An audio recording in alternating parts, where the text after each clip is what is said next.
So அதனால அந்த மொமெண்ட்டை உங்களுக்காக நாங்கள் கிரியேட் பண்ணோம். எங்கள்கிட்ட நீங்கள் பேசணும், அந்த விருதுகிட்ட நீங்கள் என்ன பேசுவீங்கன்னு நாங்கள் தெரிஞ்சுக்கணும்னு ஆசைப்படுறோம். அந்த moment is all for you.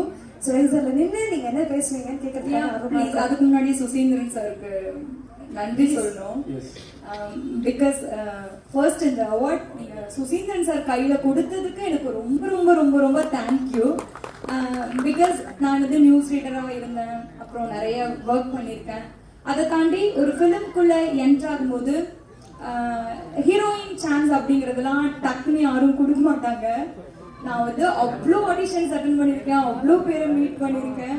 But still sir சொன்ன மாதிரி தான், அவர் என்னை சூஸ் பண்ணப்போ நான் கேட்டேன், எப்படி சார் நீங்கள் என்னை ஆடிஷன் கூட பண்ணல, எப்படி ஒத்துக்கிட்டீங்க அப்படின்னு. அவர் சொன்னார், உங்ககிட்ட ஒரு சவுத் இந்தியன் ஃபேஸ் இருக்கு, அது அது நீ வருவ அப்படி சொல்லிட்டு.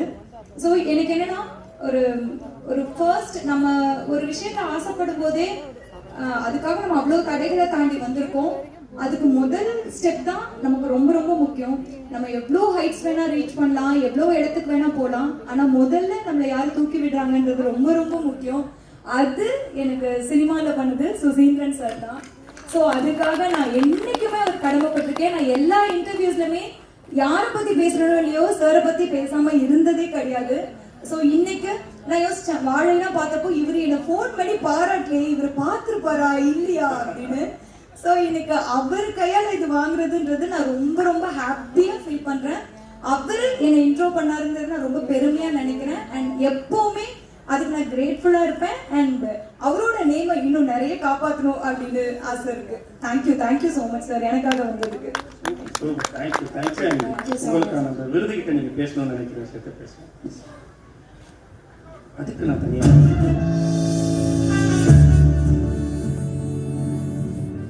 பிளாக் ஷீப் அவார்ட்ஸ் எனக்கு இங்கே நிற்கிறது ரொம்ப ஸ்பெஷலாகவும் பெருமையாகவும் ஃபீல் ஆகுது.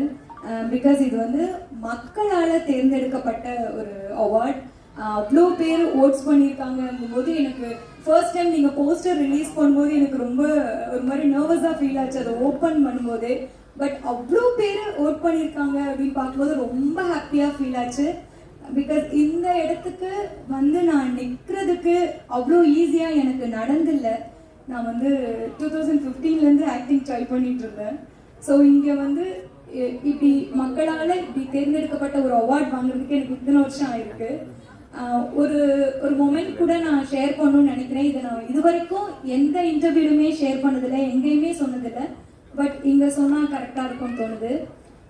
வாழை படம் அப்போ வந்து அந்த அந்த கடைசி மருதாணி ஷாட் இங்கே ப்ளே பண்ண ஷாட் வந்து அது வந்து ஃபிலிமில் ரொம்ப எல்லாராலையும் பேசப்பட்ட ஒரு சீன். அது அந்த சீனுக்கு முந்தின நாள்லாம் ஆல்மோஸ்ட் டெட் பாடி தான். நான் என்னால் சுத்தமாக முடியல.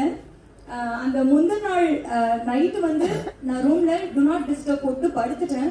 ஆக்சுவலி எனக்கு சவுண்ட் சென்சிட்டிவான பர்சன் தான். பட் வந்து ஏடிஸாக இருக்கட்டும், அசிஸ்டன்ட்ஸ் எல்லாரும் 1 ஹவராக டோரை நாக் பண்ணிகிட்டே இருக்காங்க. நான் ஓப்பன் பண்ணவே இல்லை. பிகாஸ் எனக்கு ரியலைஸே ஆகலை, சவுண்ட் எதுவுமே கேட்கல. ஏன்னா கண்டினியூஸாக ஷூட்ஸ், அவ்வளோ tired, body pain, neck pain எல்லாமே லிட்டரலாக ஒரு ஹாஃப் டெட் பாடி மாதிரி தான் இருந்தேன். ஸோ ஒரு 1 ஹவராக அவங்க நாக் பண்ணி பார்த்துட்டு நான் டோரை ஓப்பன் பண்ணவே இல்லை. அவங்க ரொம்ப பயந்துட்டாங்க.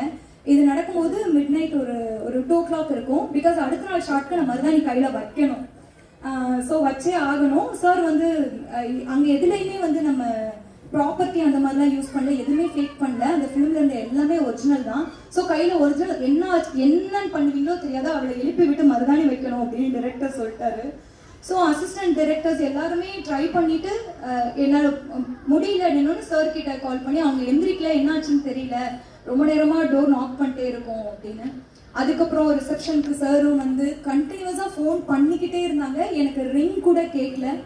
ஒரு கிட்டத்தட்ட ஒரு ½ an hour மேலே ட்ரை பண்ணதுக்கப்புறம் லைட்டாக ரியலைஸ் ஆகி நான் ஐஸ் ஓப்பன் பண்ணி பார்த்து டோர் ஓப்பன் பண்ணி எனக்கு மருதாணி வச்சுட்டு, ஈவன் ஏடிஸ் மருதாணி வச்சு விடும்போது எனக்கு கான்ஷியஸ் கூட கிடையாது.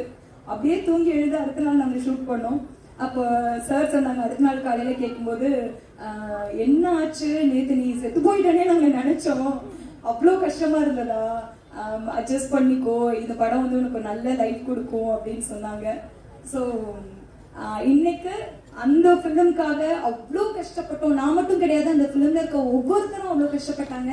ஸோ அந்த ஃபிலிம்க்கு அவார்ட் கிடைச்சதுல, வாழைக்கு கிடைச்சதுல நான் ரொம்ப ரொம்ப ரொம்ப ரொம்ப ஹாப்பியாக ஃபீல் பண்ணுறேன். தேங்க்யூ.